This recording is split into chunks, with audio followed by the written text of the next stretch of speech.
Good morning,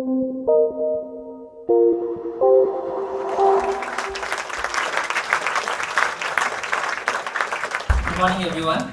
Good morning all the way from Himalayas. So I was so excited to meet people this morning, and I was more excited to see that they have been to Nepal after the Nepal earthquake. So I really like that they all came to Nepal and they helped us rebuild after the Nepal earthquake. So I will be talking about the projects that we did in Nepal after the Nepal Flying Lab was established. So we did a number of projects with earthquake response, and we also did a number of projects with incubating the local businesses in Nepal. So talking about Nepal, Nepal is a beautiful country lying between two big economies, China and India, and it is the birthplace of Lord Buddha and home to the highest peak in the world, the Mount Everest. On April 25, 2015, there was a big earthquake of magnitude 7.8 Richter scale, and there was another big earthquake of magnitude 7.3 Richter scale that hard hit the country. More than 8,000 people, they lost their lives, and around 750,000 houses were completely destroyed. It was a big chaos all around the country, and the country had to suffer a huge loss of life and property. So after the Nepal earthquake on September 2016, we officially started Nepal Flying Lab in Nepal. And the main goal of Nepal Flying Lab was to use the robotics technology, especially for social good projects, and to have better geospatial data so that we can use it in a number of sectors to help rebuild Nepal in a better way. So talking about how we work, we have been doing several projects by partnering with different organizations. We are also working with private companies as well as universities, and we are also organizing different trainings, and we have signed MOUs with multiple different organizations within the country so that we can work together with them. And the most important thing is we have been sharing all these outputs with the government offices as well. So this helps us to better convince the government that this technology has some strong positive impacts. So this is how we have been working in Nepal after our establishment. So talking about the projects that we did, this map here, it shows different kinds of damage, building damage that has been caused by the Nepal earthquake in different places of Nepal. So we have been working together with our partner Medier. Medier is a Swiss NGO that is working in Nepal after Nepal earthquake. They are reconstructing the houses in an earthquake resistant manner. So we have been using drones on monitoring all these newer reconstructions. So as you can see in the pictures, we are making use of drones to see how the buildings are being reconstructed in the remote areas. So it helps the project managers to have like a remote access of how the buildings are being rebuilt in the disaster hit regions. Talking about the another project that we did, so in Nepal after the earthquake, 20,000 landslides were triggered within 30,000 square kilometer area. So that was a big amount, huge number of landslides. So the major risk was that the people who were living in the rural mountains and the rural hills, they didn't know whether it's safe to build a house at that place or not, because after the landslide, the geology also got affected. So we decided to do a landslide mapping, making use of the drones. So I would like to thank our partners SenseFly and Pixbody, because we were able to come up with a very high resolution map of the landslide. So this is one of the area where Medier is constructing new houses. As you can see on the map, there is the settlement area, and the landslide this is one of the largest landslide in Nepal. So we are able to generate a very high resolution 3-dimensional model of the landslide. So this is the 3D animation which shows the settlement areas, and there is this big landslide. So we are not just creating the data, but we are also doing some geological analysis with the data. So we have partnership with the Swiss companies, Medier and also other companies. So they are currently doing the geological analysis using this data. And in a longer run, we have a plan to establish some kind of early warning systems, so that we can help community by doing some kind of like early notifications whenever there is a disaster. So not just we are mapping this kind of disaster related activities, but we are also trying to modernize the surveying and mapping field in Nepal. So as you can see on the top left of the picture, this is how we have been doing record management in Nepal. So this is the land boundary information mapping, and you might not believe, like, it took 30 years to map the land property boundary of the entire country, and we did all that work using the plain table method of surveying. So after we did the landslide mapping, we were asked by the district survey office to test the feasibility of drones in in mapping the land property information. So we went there to the district cadastre office, and then we established some ground control points, and they were amazed by the outputs that we created. It took us only about an hour to capture the data, and we shared these land property maps to the district survey office, and they were very surprised to see how accurately we were able to map that area in a very small period of time. So we are also working to modernize the surveying and mapping in Nepal.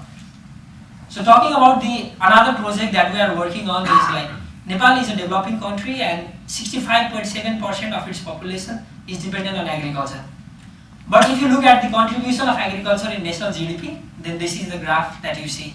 So that if you look at the graph, then the contribution is gradually declining every year. So it is mainly happening because we are still dependent on the traditional way of farming and technology. So we decided to do a memorandum of understanding with a local agricultural college, because we want to build the capacity of the students so that once they become professionals, they can go to the farmers and they can do better farming. They may suggest them the better farming. So what we did was we brought the students as well as the faculty members from the agricultural college, and we took them to a field in a remote place of Nepal. So we used the SenseFly EV drone and with the multispectral camera, and we were able to create outputs like this. So this is a NDVI index map of the agricultural field, and we provided these data sets to the students so that they can do more research and they can make a better recommendations, and they can share more with the farmers the better way of farming. So besides projects, we have also been doing the capacity development in universities and different organizations. So the first training that we did was back in September 2016, immediately after our establishment in Nepal. So that training was mainly focused on teaching the students in the universities and professionals who are working in different organizations like NGOs and private organizations on how we can make use of UAV for building damage assessment and for agriculture. And we were surprised to see like the participants were not just students, but they were also professionals from different organizations. And these are the two different categories of output that we generated after the training. And the most exciting thing to us was like after we provided them the training, these people started leading the drone mapping projects in their companies. So we had very good example from EC mode. They started mapping the mountains. There was a guy who participated in the training, and we taught him how to use the SenseFly EV. So they started mapping the glaciers on estimating the climate change and other kind of things. And there is another guy who is currently working in Medeer. He was actually my roommate for 4 years, and now they are doing this earthquake reconstruction mapping and monitoring using the drones. So that was most exciting thing to us after the training. So not just to the local organization, but we are also working closely with the NGOs and INGOs who are currently working in Nepal. So after the Nepal earthquake, there are lots of NGOs who have come to Nepal for humanitarian aid kind of things. So we are also going to their offices and giving them workshops and training them how to use this kind of technology. So the most interesting thing that happened in last year in Nepal was this program, drone-based business idea. So it was a kind of like an idea hunting. So what he did was we opened an application call, and our initial assumption was like, I was talking with Sonia from our headquarters, and their assumption was like, oh, we'll get only around like maybe 9 or 10 applications. But surprisingly, we received 123 people submitting their ideas. So there were like 25 different groups in Nepal who were trying to establish drone-based business in the country. So that was very, very exciting thing to us. And it was also a very difficult thing to manage, because having 25 groups and evaluating their ideas was like very difficult thing to us. But so once we have these 25 different ideas, then we selected 4 different companies. So the interesting thing was like most of these people were engineers. They didn't have any business background. So what we did was like we brought local expertise as well as we brought expertise from outside, and we trained these engineers on how to build the business development plans and how to build their business model, their financial model. So before we had these 25 different random groups with different business ideas, and then a team of national experts, they selected 4 teams out of the 25 teams, and we provided them 1 week of dedicated business plan development training. So in this 1 week, we taught them how to create a business model, how to create the financial model, how to project their business for like next 4 or 5 years. So that was the most interesting 1 week, because these engineers learned some business perspective as well. And we also had 5 weeks of dedicated mentorship from the local experts, because if some people from outside the country go there and teach them business, then it might not work, because you need to understand the local market. So we also had partnership with the local mentorship companies, so they also provided them some kind of business mentorship trainings. And at the end, so this event happened on Friday, and the next day was my flight to US. So we organized this final competition, and the most exciting thing was the Minister of Industry. He came to this event to hand over the prize to the final winning participant. And this was very, very exciting thing to us, because we are trying to help develop local business in the country, and the minister himself was present.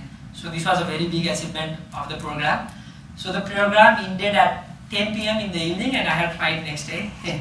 So, and we are also, our board member Gizli, he also was there present as the jury president. So we evaluated the ideas, and the team who won this competition, now we will be working closely together with them. So we are not just providing them some trainings and leaving them to do the business, but we will be working very closely together with them, and we already have partnership with multiple different organizations in Nepal. So we will be working closely together with them, and we will be doing joint projects, so that just to make sure that the support that we provided to them is creating some local impacts. So these are the projects and different kind of programs that we did in Nepal in last year.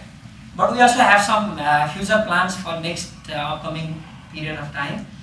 So these future plans are mainly categorized into 4 different things. So first one is not just drones, but we also want to make use of marine robotics to assess climate change impact on glaciers.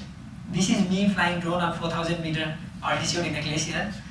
So, and the next thing is we also want to use drones to transport medicines in the rural hills of Nepal, because as Juan showed in his presentation, the snake-like rivers in Peru, we have big mountains and hills in Nepal, and it takes even more than a day to go to a basic health post or a health center. So we also have planned to send few kilograms of medicine back to the rural villages, so that we can save lives in few minutes response. And another thing is, like Nepal, we face a lot of this kind of disasters like flood and landslide every year. So we also want to use the robotics technology on how we can do the hazard and vulnerability mapping with different kind of robotics tools. And another is, like, Nepal is a developing country, and we are doing a lot of infrastructure development related projects, and surveying is the baseline of all these works. So we want to make use of drones so that we can have like a sustainable kind of modeling whenever we do any kind of these infrastructure development projects. So these are the 4 major categories where we want to work in upcoming days. So I would like to end my presentation with my own story. So this is the picture of 2015. I had just completed my bachelor's with a final year project on drone. And there was a training from Patrick and people from DJI and Pix4D. They came to Nepal after Nepal earthquake, and they organized this training. And now, in 2017, at that time I used to be a participant, but now I am leading as a trainer, and I am providing trainings in multiple different places. Not just in companies and not just in private organizations, but also in the government sectors, on like teaching them that this kind of technologies has got a very strong use cases in hilly countries like ours. So this is the example of local impact that you are seeing in front of you guys. And with all your support, we have been able to do multiple different things in Nepal. And I hope that in upcoming year, we'll get more support and we can scale up this impact in our country. Thank you.